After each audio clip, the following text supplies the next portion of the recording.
ஐயா நாங்கள் சென்னையில் இருக்கிறோம். சென்னையில் இருக்கிறோம் ஐயா.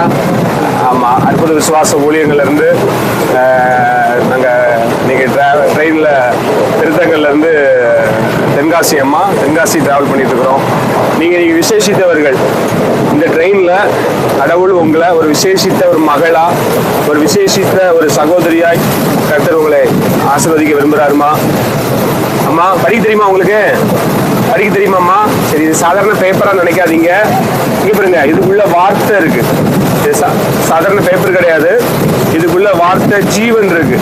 இன்னைக்கு நிறைய பேருடைய வாழ்க்கையில நல்ல ஆலோசனை இல்லை, அன்பு இல்லை. இன்னைக்கு குடும்பங்கள்ல அன்பு இல்லை இல்லையம்மா?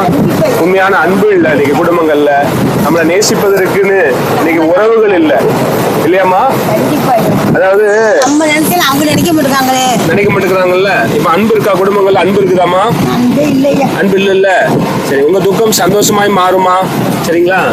அதனால இன்னைக்கு கடவுள் உங்களோட பேசுறாருமா. நாங்க ஒண்ணுமே இல்லை, நாங்க சாதாரண உங்களை போல ஒரு பாடு உள்ள மனிதர்கள். ஆனா கடவுள் இந்த நாள்ல உங்களோட கூட பேசுறாரு. அதனால மனுஷன் முகத்தை பார்க்கிறோம். இப்ப இந்த இடத்துல நம்ம ட்ரெயின்ல இருக்கிறோம். ஒருத்தருடைய முகத்தை மாத்திரம் நம்ம பார்க்க முடியும் இல்லையா? அப்ப ஆண்டவர் நம்மளுடைய இருதயத்தை பார்க்கிற தேவனா இருக்கிறார். அது தாயார் நான் சொல்றேன், கை கொடுங்கம்மா. ஆண்டவர் உங்களை ஆசீர்வதிப்பா. நல்லா இருங்க, நல்ல சந்தோஷமா இருங்க. சரிங்களா? நல்ல சுகத்தோட பலத்தோட அநேகருக்கு நீங்கள் ஆசீர்வாதமா இருங்கம்மா. மனதார உங்களை நான் ஆசீர்வதிக்கிறேன். ஆமா, நான் உங்களை இது பண்றது எனக்கு தகுதி கிடையாது. நீங்க பெரியவங்க, ஆனாலும் அவருடைய வார்த்தை எனக்குள்ள இருக்குது. அதனால ஆமா, இதை படிங்க. இது படிச்சுட்டு யாருக்காவது பலவீனத்தோட, உடல் சரீரத்துல பலவீனத்தோட இருப்பாங்க, கர்ப்பத்தின் கனி இல்லாம இருப்பாங்க, கடன் பிரச்சனையோட இருப்பாங்க, கட்டுகள்ல இருப்பாங்க, அவங்களுக்கு இந்த வார்த்தைகளை கொடுங்க. நிச்சயம் அவங்க ஒரு விடுதலை அடைவாங்கம்மா. சரிங்களா ஐயா? அந்த உங்களை நேசிக்கிறார். சரிங்களா? சரிம்மா. அதனால உங்க பிள்ளையோட எதிர்காலத்தை குறித்து, உங்க பையனோட எதிர்காலத்தை குறித்து நீங்க எதுவும் கவலைப்படாதீங்க. ஆமா, உங்க ஆண்டவரை நீங்க பிடித்துக் கொள்ளுங்க. உங்களுடைய தேவையில எல்லாம் சந்திப்பார். ஒருவேளை ஐயா என் குடும்பத்துக்குள்ள இந்த காரியங்கள் இருக்குது, எனக்கு இது பூர்த்தியெல்லாம் நல்லா இருக்குமே அப்படின்னு உங்க உள்ள சொல்லுது. அதனால அதெல்லாம் இல்லை. அவர் சொல்றாரு, நீ என்னை நோக்கி கூப்பிடு, நான் உனக்கு உத்தரவு கொடுத்து நீ அறியாதது எட்டாதமான பெரிய காரியங்களை கர்த்தர் உங்க வாழ்க்கையில செய்ய விரும்புகிறாருமா.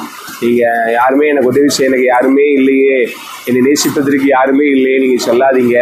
சரிங்களா? அவர் உங்களோட இருக்கிறார். சரிங்களா?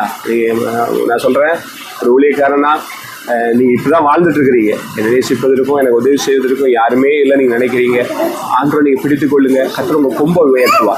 எல்லா உறவுகள் மத்தியில நீங்க விற்கப்பட்டு தலை குனிந்து நின்ன அந்த இடத்துல கர்த்தர் உங்களை கீர்த்தியுமாய் புகழ்ச்சியுமாய் கர்த்தர் வைப்பை நடிச்சு சொல்லுகிறாருமா. சரிங்களா?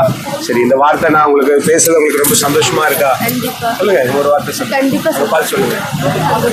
சொல்லுங்க. ஒண்ணும் இல்லை, பயப்படாதீங்க. சந்தோஷமா இருக்கா? எப்படி இருக்குது? மனசுல உள்ளது அப்படி சொன்னீங்க. மனசுல உள்ளது அப்படியே சொன்னீங்க. நல்லது. அதனால கடவுள் எங்க இருக்கிறாருன்னா நமக்குள் வாசம் பண்ணுகிறாருமா. இந்த மனுஷன் கைவினைகளினால் கட்டப்பட்ட கோயில், இங்கு கடவுள் இருக்கிறார். அவர் உங்களை தேடி வந்திருக்கிறார். இந்த இடத்துல, இந்த கோச்சில் ட்ரெயினில் நீங்க விசேஷித்த குடும்பமாய் கத்த விரும்புகிறார். நான் எல்லா இடத்துல போய் பேச மாட்டேன். கத்த ஆவியானவர் பேசும்போது இந்த வார்த்தை சொல்லும்போது நான் சொல்லிடுவேன். அம்மா கூட நிறைய பாரத்தோடு இருக்கிறாங்க. அதனால உங்க துக்கம் சந்தோஷமாய் மாறுமா. தேங்க்யூமா. தேங்க்யூ. God bless you.